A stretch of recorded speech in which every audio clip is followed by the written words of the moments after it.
My opinion. Some people say I can't sing, and I know that I can. I can play and sing. I can do just what Prince is doing. It's nothing to do. All these machines, you don't do them. A mash and make it's easy. In fact, it's easier now than it was back there. We had to really create. Now you can just put something together and it sounds like you did create. You know, we didn't have no machines and things back there. But I love Prince, and I'm proud of him seeing something in me that he wanted. You know, he looks like me at that time. I can show you pictures where we look like twins.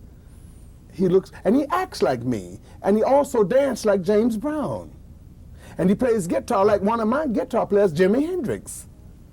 So he got something from all three of us, you know, and it's nothing to be ashamed of.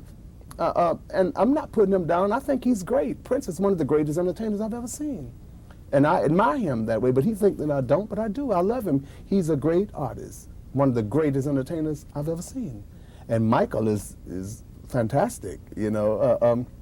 He's great too, you know, and I'm glad to see some black entertainers be able to come in with that magnitude, you know, into show business, because it's been a long time coming, you know. Back in my time, you know, I drew white audience, you know. My audience is 98% white. It was then and it still is. And now more blacks are coming to me, so I would say that it's not 98% now. It's almost even now, and I'm grateful because I want black people to love me. I'm black, and I want white people to love me too because I love all people. You understand me? My music is not just to one race of people; it's to everybody, because my music is music that brings joy to people. Tell me about how you you forged that style in the '50s when there wasn't a real rock and roll style of music, and it must have been just something that came very natural to you. Well, what happened is, when I came out, I used to play around a white club in my hometown called Ann's TikTok. I used to play there, and I used to play a white club in Ocilla, Georgia, and I used to be singing songs like Irene Goodnight and Mona Lisa, Nat King Cole's old tune. But when I started singing rock and roll, you got to remember that I was singing that way before they put it on record. Before we started recording, I was singing those songs in person, but nobody wanted them. I would go to a record company, I'll call them up, and they say, oh man, that's stuff, you know, wop, babaloo, babalop, bam, boom. And they say, oh no. They wanted everybody to sound like B.B. King, you know, and Ray Charles, you know. But that wasn't Little Richard, you know. I liked the beat behind me and a lot of just energy. I like energy in my music, just energy, you know, just no let up, just gone all the way. But wasn't no entertainers back at that time into that.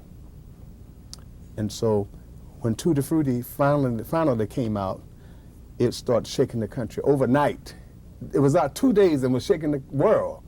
And here come Pat Boone, and the record companies got together. Dot Records, Randy Record Shop in Nashville, Tennessee. They got together with Pat Boone, and Pat Boone did a white version of Tutti Frutti to stop my sales.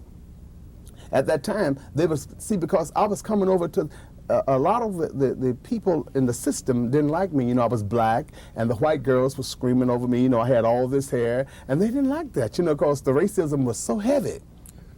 And they didn't want no white girls screaming over no black guy. They said that I was demonic.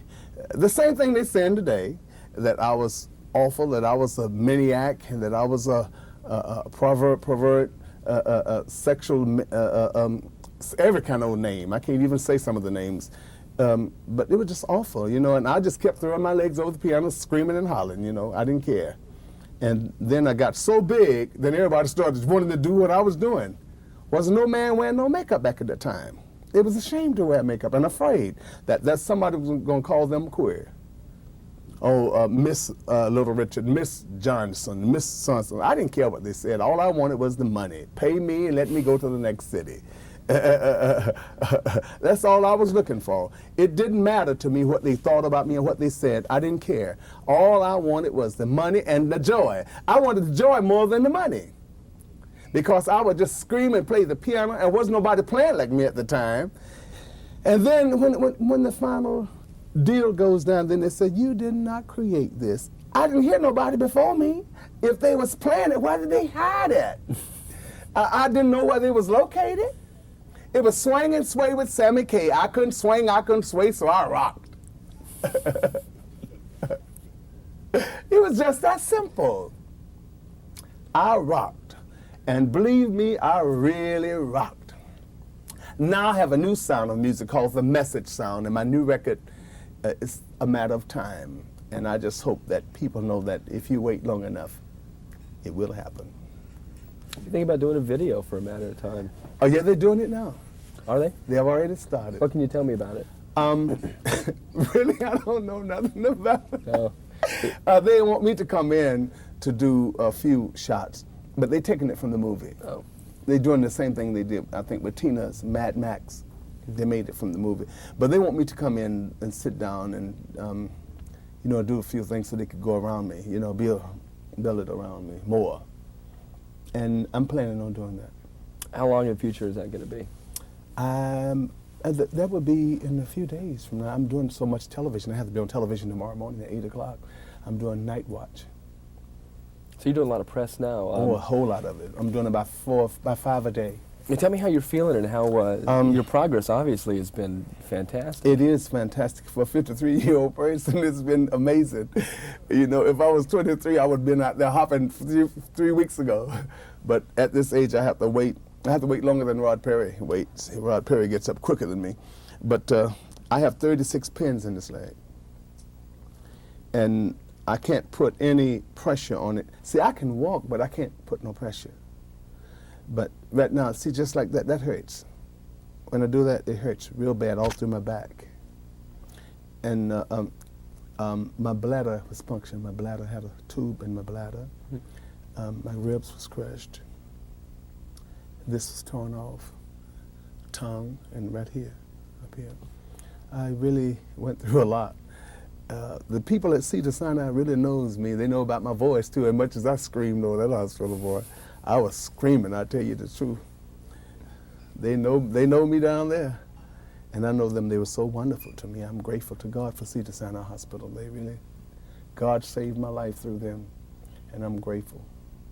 It was an experience. You know, you never know how sweet it is to be alive until something like that happened.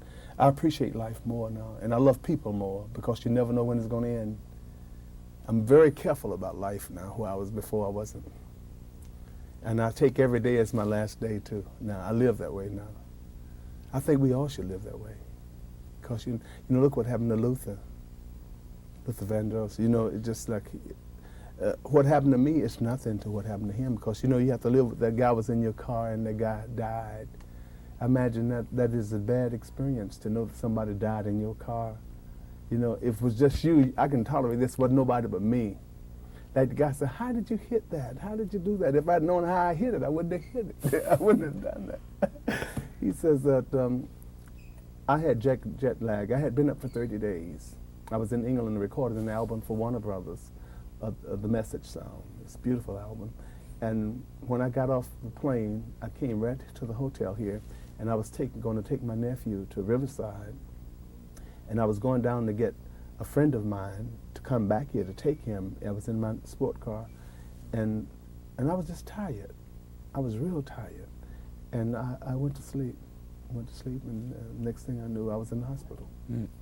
But the doctor said if I if I didn't go to sleep, you know, when this accident occurred with me, he said that I would have been hurt worse, you know, because my body was just, I went right with the blows, you know, but when I awakened in the car, I remember I awakened one time and I was screaming and I was calling on God, and I just blacked out. Because so much blood, you know. I lost 4 pints of blood. But I'm glad to be here. And I'm grateful to be able to tell all my fans that I love you, and I hope this will be a great new year for all of you. How about a tour from Little Richard this year? If I could just walk, that'd be a tour for me. For more minutes? If I could walk. If I could walk, that would be one of the greatest tours that I've ever had in my life. I would just like to be able to walk again. You know, it just, you know, when I go to the doctor, I said, when I'm going to be able to walk? He never say, you know. And sometimes I go to one and I said, Lord, will I ever walk again? You know. Then I said, something said, don't think that way. Then I just started walking myself. I said, I'm going to walk myself. Because everything that ever happened for me, I had to do it myself. And so I said, maybe this is something I got to do myself too. So I just got up there and started walking. Do you go through rehab now? Did they put you through? No, not yet. They told me that my leg is too tender. They never put over 24 pins in a person before.